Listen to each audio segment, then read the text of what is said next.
Valerie, thank you. There's always my sister Val and I have been best friends for years, and from the time she was born. And my problem is, if you ask her what's it like having Joe as an older brother, you've probably heard her say it's been very difficult raising an older brother. I can understand why now. I came here not to end the war, but to end United Airlines. I'll tell you what. Anyway, you all know the deal. I am truly sorry. Hey, look, let me be very brief and let you get to questions, because I understand the lovely lady who is in charge of opening and closing this particular facility. Her time is up, which for good reason, at around 12 o'clock, or I think that 12:30, whenever. I don't know what y'all covered, but let me just say very bluntly, I think that what I'd hope to do, and I hope to do now, is hear what's on your mind and answer your questions. Folks, we got to end this war. We got to end this war. It's critical that people. It's not only the blood and treasure that we're squandering, because 3,300 dead now, 24,000 wounded, over $1.4 trillion committed that our kids are going to have to pay. But we're actually breaking the United States military. We're breaking the United States military. We are crushing it. Not just Joe Biden saying that. Joe Biden's not going to say that. The leaders of the United States Army are saying that. This is a failed, just a tragic policy we're pursuing. And the price we're going to pay, even if we end the war today, is going to be paid for the next generation. I mean, literally. And there's no good rationale for what we're doing now. Ladies and gentlemen, look, not only are we, the cost in terms of human life that has been involved here, and not only the military, but folks, we have found ourselves in a position now where it has gotten in the way, this war has gotten in the way of our ability to deal with our problems at home. We're spending $100 billion a year. Imagine as your president what I can do with $100 billion a year that I don't have to spend on a war. I can spend $26 billion tomorrow and insure every single solitary child in America with health insurance. You can do, I don't want to go through it, I don't have the time, unless you want me to talk about it in the question and answer period. But look, here's the crux of it. Here's the fundamental crux of it. This is where I disagree fundamentally with Bush. That's, we can all talk about it. If you go on my website, joebiden.com, what I've been saying the last 3 years is not Monday morning quarterbacking. I have literally been laying this out in stark and sometimes boring detail since before we went to war, predicting what would happen. I was very flattered. Tom Friedman, when pressed as to who's been right about this war, he said the only guy that's right about it from the beginning and consistently is me. That gives me no pleasure. That gives me no pleasure. What bothers me is that I haven't been able to alter the course of this policy. And look, folks, you're going to hear from a lot of really good candidates. The field that I'm competing with on the Democratic side is first rate. But you have to admit there's been a little bit of a timidity about dealing with the detail of the war. Yeah. There's been a little bit of timidity. We're offered two false choices in Washington, D.C. The first one is continue this war, escalate it, and hand it off to the next president. Now, I got in trouble because I'm very blunt, as you know. I got in trouble 2 years ago by saying I thought that was the strategy here. The strategy was not, they've concluded they can't win this war. They want to hand it to the next guy or the next woman. They don't want this failure to be on their watch. They want the next president to be the one who's left with the disaster in Iraq. Well, I don't welcome that, but if I am left with that, I will end this war, and I will end this war in a way that will not mortgage the future. Look, I want to bring our sons and daughters home.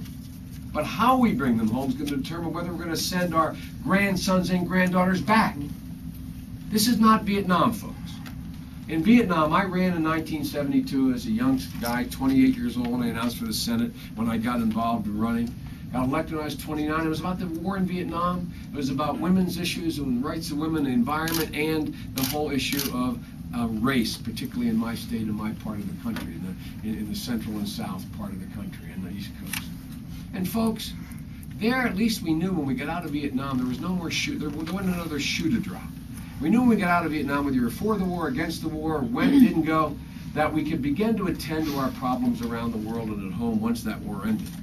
But you all know in your heart, if I could wave a wand tomorrow and bring every single solitary troop home, how do you feel about how certain our interests are in that region of the world? What do you think we're going to have to face? What are going to be the problems we're going to have to deal with as the world's major power? The truth of the matter is, it's not sufficient to say the second choice is offered by a lot of Democrats, which is leave and hope for the best. We may have to leave because there's no other choice. We just have to pull out completely and be gone because we've lost every other option. But any responsible man or woman who wants to be president, in my humble opinion, has to be able to answer the next question. Then what? Cap the troops. Then what? Cut the funding. Then what? Bring down the troops. Then what? What is the answer? And folks, the problem I have, and I know I'm a broken record on this. I was with my oldest granddaughter. By the way, granddaughters always love their pops. Daughters go in that tunnel sometime around age 13. But my granddaughter came to a speech with me not long ago, my 13-year-old, and I used the word broken record. We're riding home. She said, "Pop, that's a record." Anyway, but I know I've been a broken record, and I'll end with this. The strategic objectives that everybody on both sides is trying to accomplish is not able to be accomplished. And we should recognize it. What is that strategic objective? George Bush says, escalate troops, give breathing room. For what reason? So that this central government, this democratic, quote, central government, can make the compromise needed to govern that country as a democracy with the support of all the factions. What do the Democrats say? They say, draw down troops now or leave. Why? To force the central government to make compromises so that there is a strong central government. Ladies and gentlemen, I am a broken record. For 4 years I've been saying, there is no possibility in the lifetime of anyone in this room of Iraq having a strong central government in Baghdad that's democratic and stable. It cannot happen. The best possible outcome in Iraq, and I've said this for 4 years now, the best possible outcome, the best that could happen would be to have a loosely federated republic, secure within its own borders, not a threat to its neighbors, and not a haven for terror. That's as good as it can possibly get. And ladies and gentlemen, as a student of history, the reader said, how did you and Les Gelb come up with your plan here? Well, it was simple, and I mean it sincerely. It's complex, but some of the very complex things are really simple. We looked at history, and as recent participants in history, in the Balkans, in other wars, I've been there for 34 years, there's two things that just leap out at you.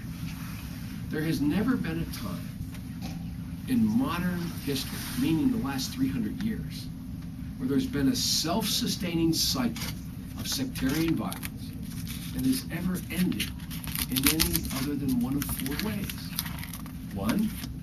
One side exhausts all its energy and wipes out the other.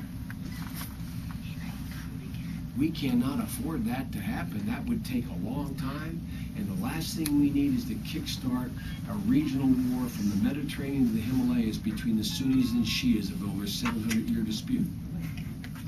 Number one. Number two, you have to, the only other way it's ever happened is you install a dictator. Wouldn't that be the ultimate irony for the United States?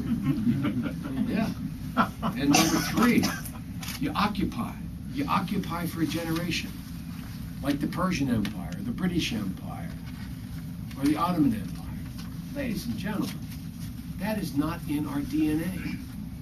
And the last and only other way these ever end is you separate the parties. You decentralize the government. You set up a loosely federated republic. You give the warring factions control over their daily lives, their own physical security, their own police force. Like the Iowa State Police is not the same as the New York State Police or the Nevada State Police. You give them control over the fabric of their daily lives.